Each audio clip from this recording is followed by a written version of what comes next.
What is good, people? It's your boy Spainey. It is Sunday, the 14th of September, 11:25 as of the time of recording, and I'm trying to clear granola residue from my mouth slash teeth. Just had a bowl of granola after a run, and yeah, I'm just trying to sort that out. Anyway, um, as I say, after a run. So, first week of training is done. Very happy about that. As I say, obviously, we're going to come here weekly and give you updates as to how my training for the marathon is going. Not sure if I made it clear in my previous video, but my target for my first marathon is going to be sub 4 hours. I want to absolutely run sub 4 hours. So 3 hours and something, right? As long as it starts with 3, I don't care. 3 hours, 59 seconds and 59 minutes and 59 seconds, cool. Target achieved, goal achieved. Do you get what I'm saying? But that is my target. Anyway, first week of training done. 33 more weeks to go. Sounds long, but we'll get there. Time will go fast, I'm sure of it. You know that classic motivational quote of, in 6 months' time, you'll either have 6 months worth of excuses or 6 months worth of progress. In 33 weeks' time, I very much plan to have 33 weeks worth of progress. And at the end of that 26-mile run, I have a time of sub 4 hours. Anyway, how did this week go? This week went well, in my opinion. A lot better than I anticipated. My last run was about 3 months ago. I think I mentioned in my last video that when I first tried to get into the marathon through the ballot, I went on 2 runs, a 5K and an 8K. Just to that was meant to be the start of my training. Didn't really know what I was doing. I just said, all right, cool, I'll do that. That's I didn't know what I was doing, but also I spoke to a guy in the gym who runs marathons, and he was like, "Oh, build the mileage up." Do you get what I mean? I did 2Ks as well, actually, because them times I was just like, look, I'm not a runner. Do you get what I'm saying? And obviously, as I alluded to, my weight, I think them times I was a bit heavier than I am now. Anyway, so I did a couple runs then, but that was 3 months ago, as I say. And then I haven't done anything for the last 3 months. And now this week has been the first week kind of running and, as I say, in full marathon training mode.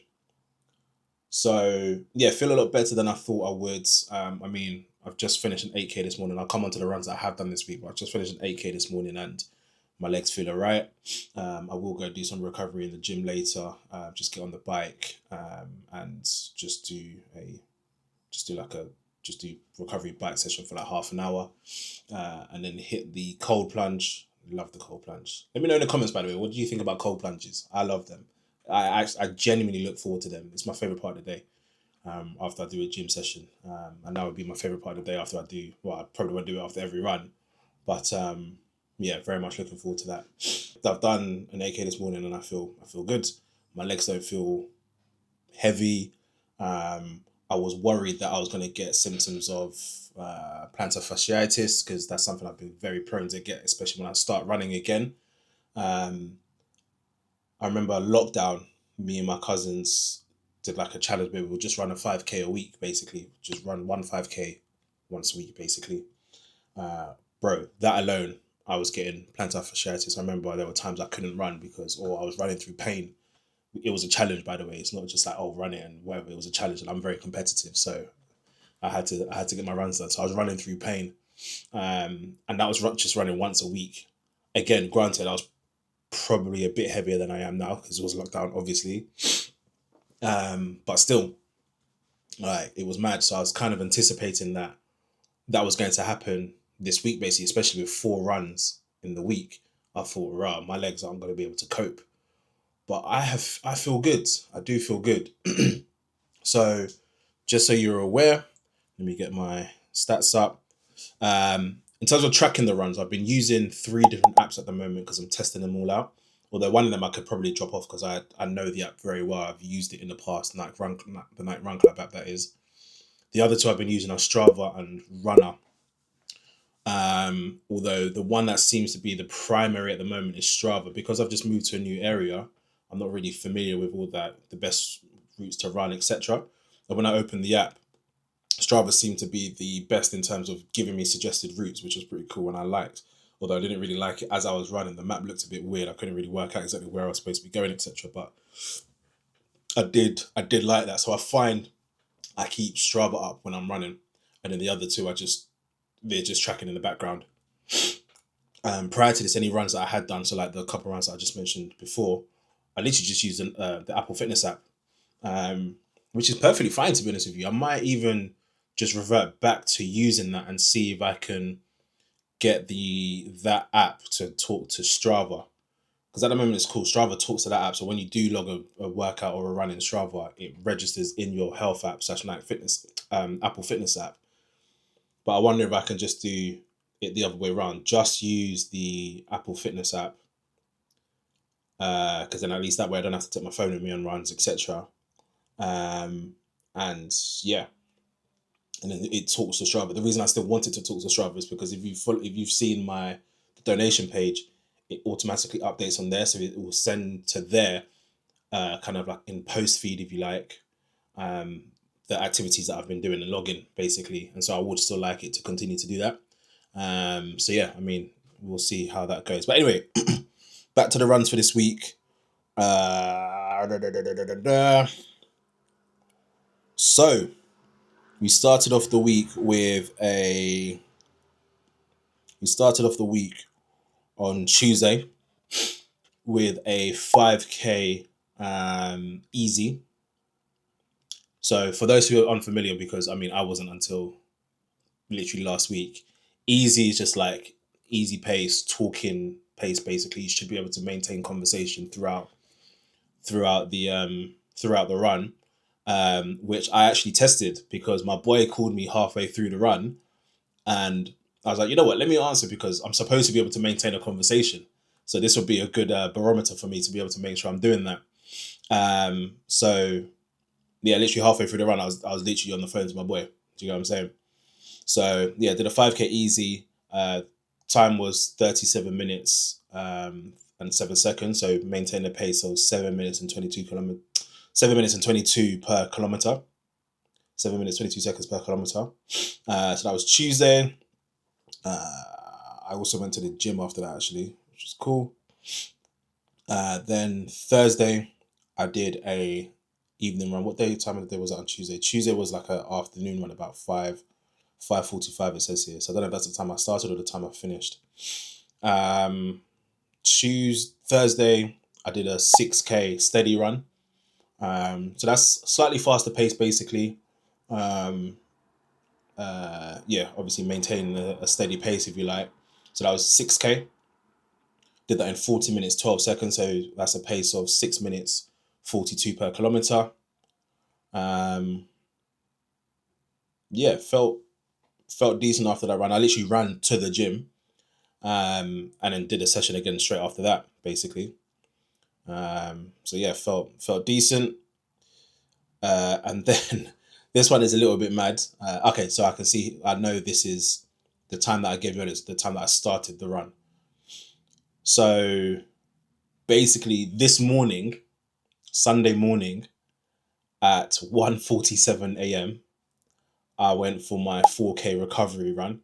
So recovery run is just like mad slow pace, not mad slow, but just slow pace. It's basically just meant to get the legs moving a bit, flush out any toxins, and just kind of help you recover basically. So if you bear in mind my easy run I did at 7 minutes 22 per kilometer, my recovery run I did at 8 minutes 05 per kilometer. So it's 4K as I say. I did it in 32 minutes 23. That one again felt okay. 1:47 in the morning, you're probably thinking, why the hell did I do it so early or so late? It's really just because my day was so like bitty that like I couldn't get out before.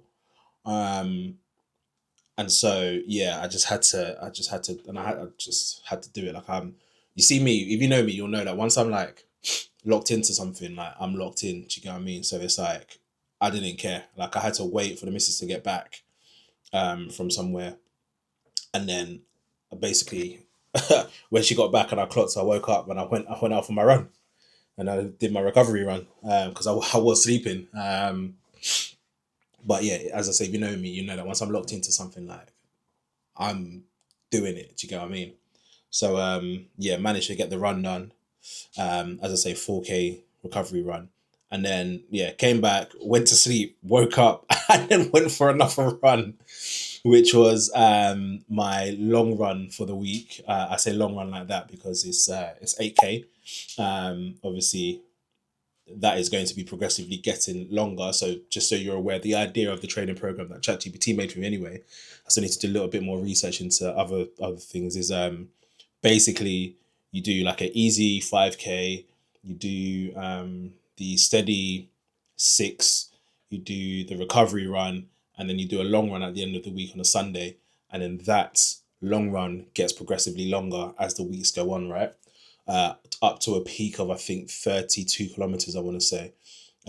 Again, one thing that I have seen, and to be fair, it makes complete sense, is when you're training for a marathon, you should never run a marathon distance as part of your training, because the recovery is just apparently mad, and it will just completely throw you off for the rest of your training, if you like, in the build up to the marathon. So yeah, I think with this it gets to a peak of 32 kilometers. Marathon's obviously 42, so 10 kilometers shy.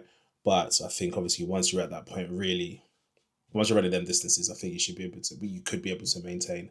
Not you should, but I mean, it makes sense that you could maintain for an extra 10 kilometers. Do you get what I mean? Especially because we're not sprinting. Do you get what I'm saying? Unless you're, I don't know Donny's name that ran a sub 2 hour marathon, but unless you're him, we're not sprinting. Do you get what I mean? So yeah, those are my runs. So yeah, this morning I got out and did my at 9:05. I got out and did my 8K recovery run. That took 52 minutes 30 seconds. So a pace maintained of 6 minutes and 34 seconds per kilometer. Again, felt good. Felt good. This one there was a little bit of terrain because I was doing laps to get the 8 kilometers done. I was kind of going up hills a couple of times, not massive hills, but like gradients that were required that required effort, nonetheless, should I say? But yeah, good solid week. I feel good. I've been one reason why I've probably prevented the plantar fasciitis coming is I have been making sure that I do a couple of things.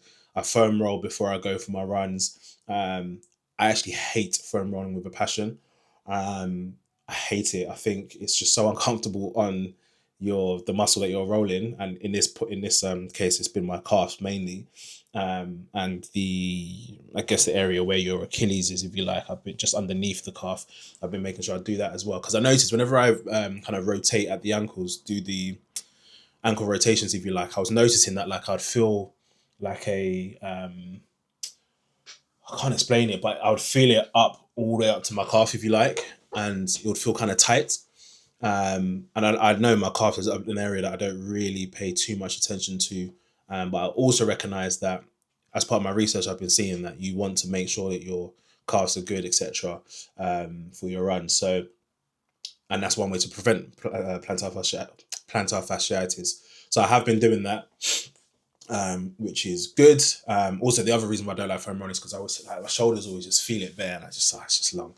But yeah, it's been paying dividends, so can't complain. And also, I've been doing like I guess a foot massage ball. So just rolling my foot over a massage ball and just making sure I get into kind of, well, I guess it's called the plantar fasciae, right? The tendons in the bottom of my foot. So yeah, I think a combination of those things have meant I've been able to prevent the onset of plantar fasciitis coming on. So yeah, feel good. Long way that continue. As I say, it's been a great week, so I'm very happy. I do wish I did more gym sessions though. I think I only got to the gym 3 times this week. Um, Obviously, didn't do any leg sessions. I'm terrible. I really need to get my act together. But yeah, ultimately, this week I plan to get more gym sessions in because I did 2 push and 1 pull session, and as I said, I didn't do any legs. So yeah, on my at least 2 days of rest from running, I'll probably try and get back into. Well, I'll probably try and get my leg sessions done then.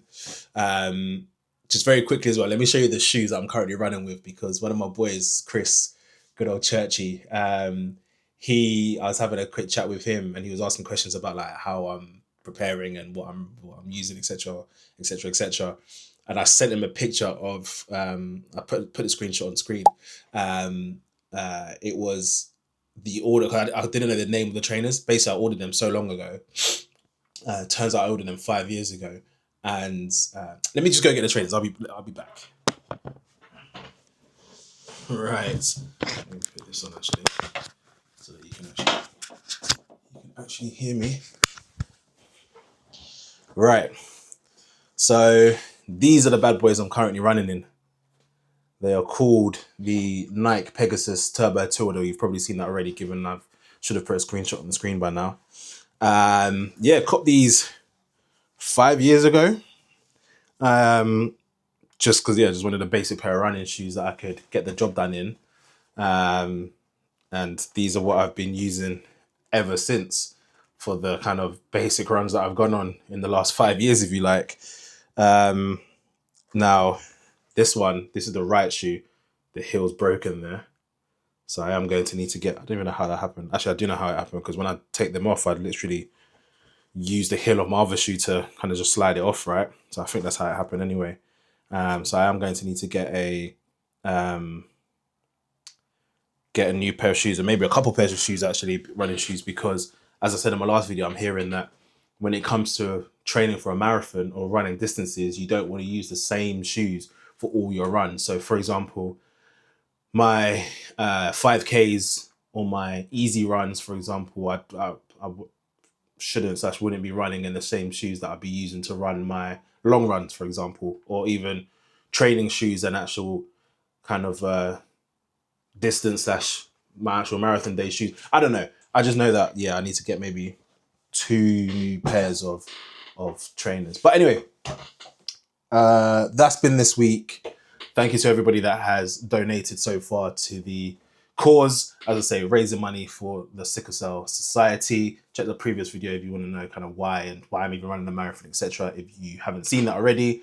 If you'd like to donate, please check the link down below. And yeah, I'll catch you next week for my week 2 update. Have a great week, guys. Peace.